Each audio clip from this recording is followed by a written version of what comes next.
안녕하십니까. 혼란한 정치 시사의 수를 술술 풀어보는 송국근의 혼술 2월 5일 월요일 저녁 시간에 인사드립니다. 오늘 이재명 대표가 깜짝 놀랄 변신을 했죠. 비례대표제와 관련해서 어제 문재인과 양산에서 만나고 와서 조언을 들은 결과다 지금 그렇게 알려지고 있는데, 이 연동형 비례대표제를 그대로 유지하기로 했습니다. 본인이 멋지게 지면 무슨 소용이 있나 이렇게 하면서 병립형으로 간다고 다 알고 있었는데, 어제 문재인과의 만남 이후에 연동형 비례대표제, 준연동형 비례대표제 이것을 다시 채택하기로 했습니다. 이재명이 다수당의 대표고 본인에게 다 정권이 위임됐으니까 오늘 한동훈 국민의힘 비대위원장은 아직 결정된 건 아니다, 우리는 반대한다 했지만, 어쨌든 이재명의 뜻대로 이제 4년 전처럼 그런 비례대표형 위성정당이 나올 거고, 양당에서. 그리고 또 하나, 비례대표 당선을 목표로 하는 군소정당들이 난립을 하게 됩니다. 4년 전 투표를 하실 때 기억나실 겁니다. 이 지역구 국회의원들 따로 뽑고 정당 투표 따라 하는데, 그래 정당 투표 때 38개 정당이 후보 등록을 했습니다. 정당 투표 등록을 했습니다. 그래서 이 기호 1번부터 38번까지 이 투표용지 무려 그때 48cm. 그래서 두루마리 같은 그런 투표용지에 투표를 한 기억이 있으실 겁니다. 이 정치인들이 자기들의 이해 타산에 맞춰서 이런 엉터리 같은 세계 유례도 없는 그런 걸 4년 전에 만들었는데, 올해 또 똑같이 이재명이 그걸 선택을 했습니다. 왜 그걸 선택을 했는지는 잠시 후에 말씀드리고, 일단 이게 현실화되기 때문에 참 기상천외한 일들이 앞으로 발생을 할 겁니다. 지난번 4년 전에 한번 실시를 했지만, 이번에는 그때보다 더 희한한 일들이 발생을 합니다. 왜 그러냐 하면은, 지금 구치소에 가 있는 사람들, 구치소에 갈 사람들이 금배지를 달 수가 있습니다. 자, 왜 그러냐면은, 일단 비례대표를 산출하는 공식은 상당히 복잡합니다. 연동형도 아니고 준연동형이고, 50% 캡을 세우고 30% 캡을 세우고 이런 이야기가 있으니, 그때 처음에 만들었을 때도 정의당 심상정 의원이 국민은 그거 알 필요 없어 이렇게 이야기했죠. 룰을 알 필요 없어. 얼마 전에 또 한 사람이 그 민주당 정계특위 의원이 그런 이야기를 해서 정계특위에서 나갔는데, 국민은 알 필요도 없이 투표만 하라는 거죠. 그러면 그 자기들 선거 전문가들이 알아서 이제 의석을 나눠주는데, 자, 자기들도 잘 모를 겁니다. 이게 의석 배분이 어떻게 되는지. 자, 그런데 가장 기본적인 것만 좀 이해를 알고 있어야지 그래도 이게 어떻게 배분되는지는 알죠. 좀 복잡하니까는 저도 완벽하게 설명을 못 드립니다. 그런데 그냥 간단하게 말씀드리면은, 이것이 원래 연동형이라는 것이 이 지역구 선거와 연동을 시킨다는 겁니다. 그래서 이게 소수 정당이 원내 진출하기 좋도록 쉽도록 그렇게 이제 만든 겁니다. 그래서 만약에 병립형으로 다시 돌아갔으면은 이 비례대표 한석을 얻으려면은 정당 투표에서 전체 7%, 정당 투표에서 7%를 득표해야지, 7% 정도를 득표해야지 한석을 건지는데, 이거는 소수 정당이 원내에 진입하도록 쉽게 만들었기 때문에 준연동형이라도, 연동형이면 더 그렇고 준연동형이라도 3%만 얻으면은 국회의원 한석을 가져갑니다. 그러니까 비례대표에만 딱 후보를 내는 거죠. 이 선거구에는, 일선 선거구에는 후보를 안 내고 비례대표만 후보를 내면은.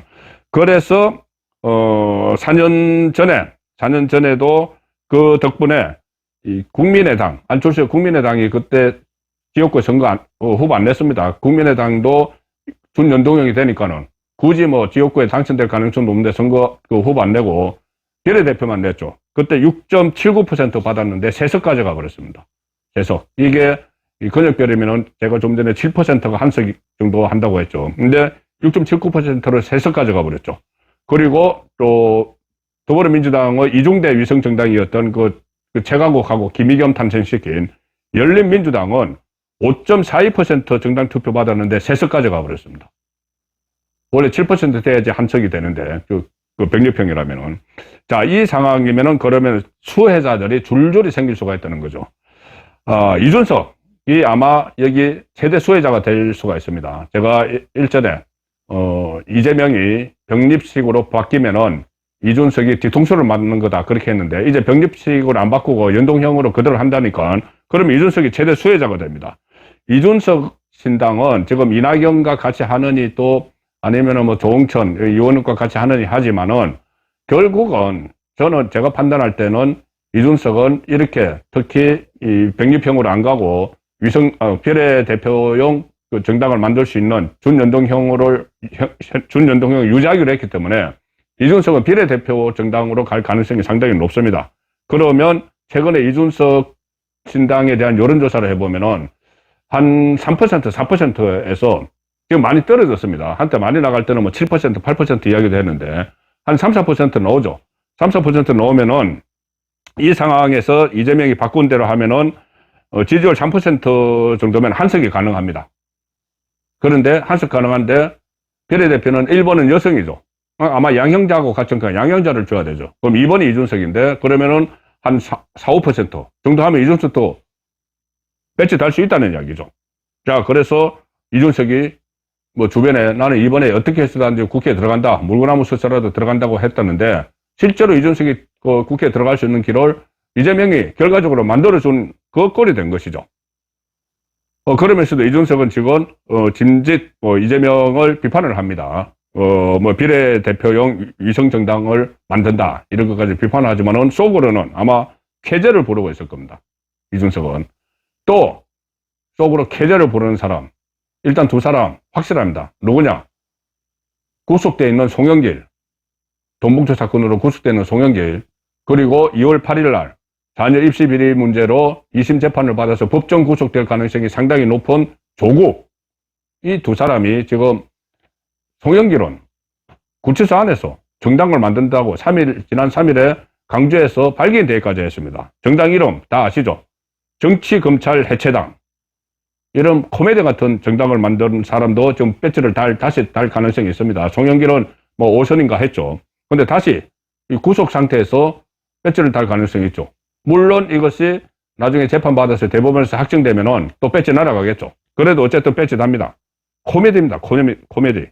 자, 조국은 2월 8일 날 이 2심 선고 1심에서 2년 받았으니까는 2심에서 그때 1심에서 구속 안 된 건 부인인 정경심 씨가 구속이 돼 있었기 때문에 법정 구속 안 시켰는데 이제 정경심 나왔죠. 그러면은 법정 구속될 가능성이 상당히 높습니다. 그 조국도 지금 뭐 반윤석열 연합신당 이래서 지금 당 만든다고 이야기를 하고 있죠. 자, 그래서 지금 이 사람들은 이재명이 통합형 비례신당 뭐 이렇게 또 이름을 갖다 붙였습니다. 뭐 똑같은 그러니까 비례대표형 정당인데 뭔가 너무 쑥스러우니까 다시 글로 돌아가기 쑥스러우니까 뭐 통합형 비례정당 이랬는데 같은 말입니다.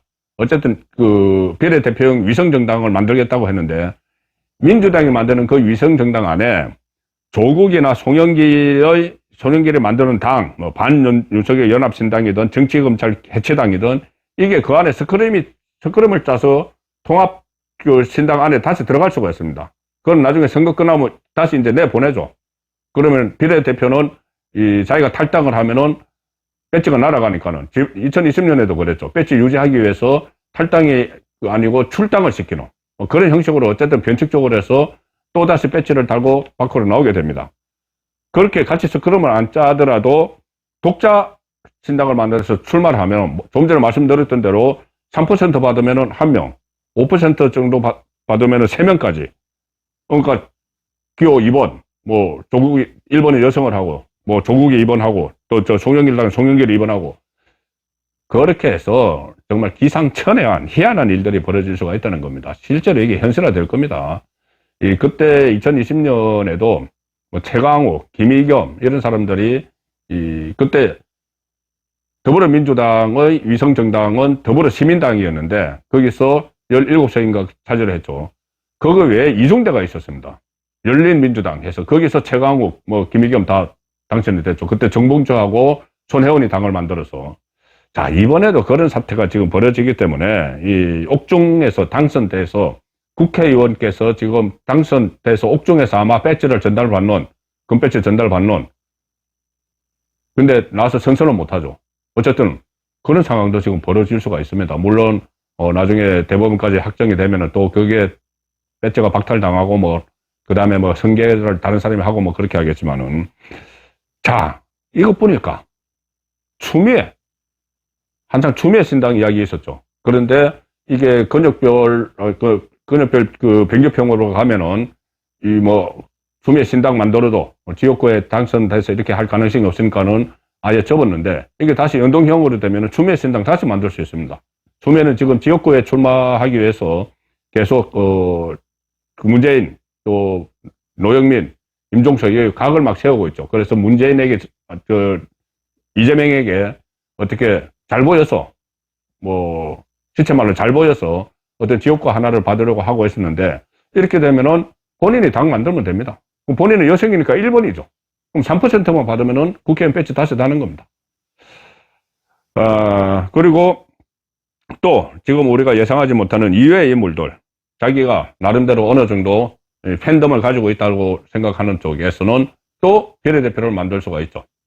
자, 그래서 이재명이 문재인에게 넘어간 건 바로 문재인이 그 지점을 지적했기 때문입니다. 짚었기 때문입니다. 어제 그 평산마을에 가서 만났는데 문재인이 이런 이야기를 했죠. 민주당과 우호적인 제3세력들까지 지금 말씀드린 뭐 민주당이 우호적인 조국, 송영길, 뭐 추미애 그거 다 힘을 합치면 차기 대선에서도 이재명 당선에게 전화위복이 될 것이다. 이 말에 지금 이재명이 확 넘어갔다는 거죠. 왜냐? 지금 민주당만 가지고 자기 친명 정당으로 만드는 그 민주당만 가지고는 나중에 대선에서 이기기 어려우니까 지금 좀 그 사람들에게 좀 어서 국회의원 배치 좀 나눠주고 나중에 대선할 때 우호 세력으로 만들면은 당신이 대통령 될 수 있어. 문재인이 그 말을 했다는 거죠. 그러니까 이재명이 거기 확 넘어가가지고 하루아침에 지금 이 5천만과 연관이 5천만 국민과 연관이 있는 47석의 비례대표 국회의원 배치가 달려있는 이것을 하루아침에 바꿔버린 겁니다. 그러니까 우군화, 이 범야권 세력, 범자파 세력의 우군화를 위해서 이렇게 바꿨다는 이야기죠. 그게 문재인이 훈수를 했다는 이야기입니다. 훈수를 한 건지 지시를 한 건지 어쨌든 그것을 이제 이재명이 받아들였는데, 그럼 이재명은 오락가락한 대가를 또 하나 치러야 됩니다. 뭐냐? 대장동 일타 강사 원희룡과 붙어야 됩니다. 지금 원희룡이 일타 강사, 대장동 일타 강사 원희룡이 그 계양을에 가서 나와 한판 붙자. 뭐 우리나라 정치 발전 막는 돌멩이 치우겠다. 그렇게 했죠. 그리고 원희룡은 오늘부터 계양역에서 새벽 인사 시작했습니다. 그런데 이재명은 계양을에 면접까지 보고 했지만 언제든지 도망갈 그 구석이 있었던 거죠. 비례대표제가 이렇게 바뀌면은 비례대표로 가면 됩니다. 자기가 당대표니까는 자기가 자기 공천해가지고, 그러니까 병립형일 때는 가면 되는데, 이때 지금은 못 갑니다. 연동형을 하면은 새로 당을 만들어야 되면은 이재명은 민주당을 탈당을 해야지 비례대표가 될 수 있는 거죠. 그래서 그건 안 됩니다. 그래서 계양에 이제 무조건 가든지 아니면 다른 지역에 가든지 아니면 불출마하든지 해야 되는데, 지금 이 상황에서 주 3회 재판도 받아야 되는데 다른 지역 가기도 그렇고 불출마하면은 방탄조끼 뺏기고, 그러니 계양을에 출마를 할 수밖에 없는 상황이 된 거죠. 그럼 원희룡이 딱 버티고 있습니다. 거기다가 유동규가, 이것도 참 말도 안 되는 코미디인데 이재명과 공범 관계입니다. 대장동. 유동규가 이재명이 출마하는데 나는 왜 출마 못해? 출마하겠다. 그러면 이제 이재명이 대장동 가면은 당락에 상관없이 그 계양을로 가면은 당락에 상관없이 막 대장동 가지고 이슈화 시키겠죠. 자, 그런 부담을 이재명은 또 떠안아야 되는 그런 상황이지만은 어쨌든 지금 문재인의 그 한마디에 기가 번쩍해서 자기 대권에 유리하다고 하니까는 대통령 되는 게 뭐 꿈이겠죠. 그리고 대통령 되면 자기가 지금까지 했던 모든 사법 리스크 일단은 사라진다고 생각을 하니까는, 그런 생각 끝에 놓은 것이, 겨우 놓은 것이 지금 준연동형 비례대표제 다시 하겠다. 이거 하루 만에 입장을 바꾼 거죠.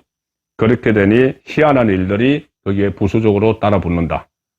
이준석 배치될 가능성이 높아졌고, 옥중 당선, 조국, 송영길, 또 추미애도 나갈 수 있고, 이런 엉망진창 정치판을 이재명이 또 만들고 있습니다. 선거권의 혼술이었습니다.